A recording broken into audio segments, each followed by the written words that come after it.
মাত্রাতিরিক্ত antibiotic ব্যবহারে 1 বছরের মৃত প্রায় 26,000 রোগী শিরোনামে এসটিভির প্রচারিত সংবাদের ধারাবাহিকতায় স্বাস্থ্য ও অর্থনৈতিক ইনস্টিটিউট আয়োজিত ওষুধের ব্র্যান্ড নেম না জেনেরিক নেম কোনটি ডাক্তার প্রেসক্রিপশন করবে এ বিষয়ে বিতর্কের আয়োজন করা হয়।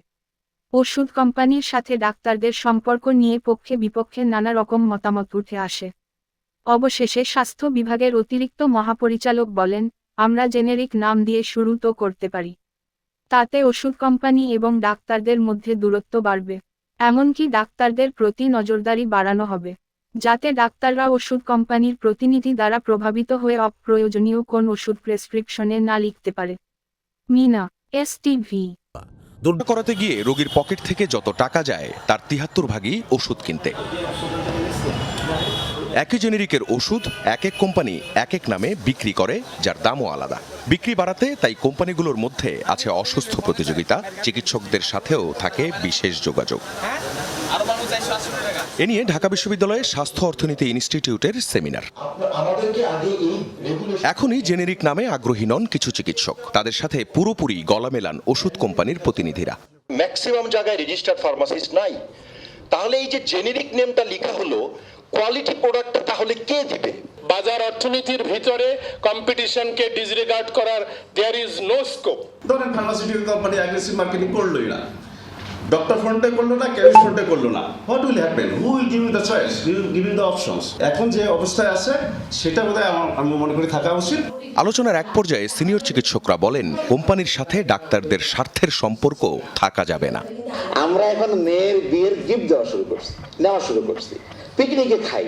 আমি একদিন বললাম যে আমি খাইতে পারি ওষুধ কোম্পানির টাকা, আমার বউ বাচ্চা কেন খাবে? আমার বউ বাচ্চা কি? যত ডাক্তার যত প্রফেসর বাইরে যায় 99% যায় ওষুধের কোম্পানির পয়সায়। বিয়ের খরচ না, অনেক খরচ। বছরের প্রথমে কন্ট্রাক্ট হয়ে যায় 5 লাখ টাকা, 10 লাখ টাকা। এত যখন টানাপোড়েন, সমাধানটা তাহলে হবে কিভাবে? পরামর্শ আসে জেনেরিক নামের অন্তত শুরুটা হোক। 280 থেকে 290টা ওষুধ কিনে সরকার, এবং এগুলো যদি টোটালি বিনা পয়সায় জেনেরিক নামে দেওয়া হয়, সাধারণ মানুষের ঘাট থেকে 10 থেকে 12,000 কোটি টাকার বোঝা এক ধাক্কায় নেমে যাবে। সরকার যখন মেইন ক্রেতাটা হবে ঔষধের, তখন এটাকে রেগুলেশন আসতে পারবে। ওখানে আপনি 10 টাকার ওষুধে 1000 টাকায় বিক্রি করতে পারবেন। আমি যদি এত কিছু চিন্তা করি, 80 মণ চিড়া ভিজবে রাধা নাচবে, এটা হবে না। কাউকে শুরু করতে হবে। গানটা তো কারো হাতে থাকতে হবে এবং ট্রিগার তো কেউ না কেউ টিপতে হবে। যে সমস্ত ক্ষেত্রে আমাদের এই জেনারিক নেম লেখার সুযোগ আছে, সেখানে দিয়ে অন্তত শুরু হোক। স্বাস্থ্য অধিদপ্তরের পক্ষে ছিলেন অতিরিক্ত মহাপরিচালক, জানান পুরো সেক্টরে আধুনিকায়ন দরকার।